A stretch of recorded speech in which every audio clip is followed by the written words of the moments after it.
వాళ్ళు అడిగినటువంటి కోర్కెల్లో 10 కోర్కెల్లో 9 కోర్కెలు తీర్చడం జరిగింది అధ్యక్ష.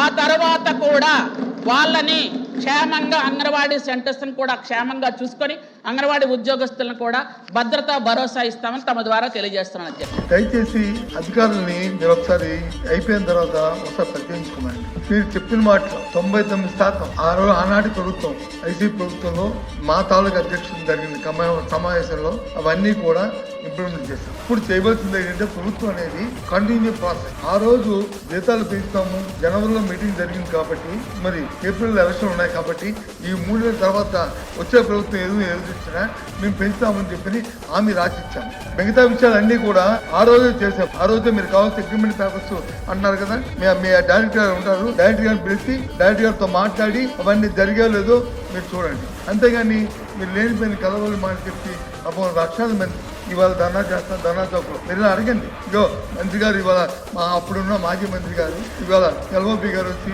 సమావేశం పెట్టారంట, ఇవన్నీ చేస్తామని చెప్పి సభా సాక్షిగా చెప్తున్నారు. ఇది అబద్ధమా నిజమని అడగండి. అప్పుడు మీ అధికారులు అడగండి. కానీ దయచేసి అధ్యక్ష, మంత్రి గారు వచ్చి సభను తప్పుతో పట్టిస్తున్నారు. పేదవాళ్ళని అంగన్వాడీ గురించి వచ్చి మీరు ఈ విషయమైన విధానం మాట్లాడుతున్నారు. వాళ్ళ కోసం వాళ్ళు న్యాయం చేస్తారా చేయరా సూటిగా అడిగారు.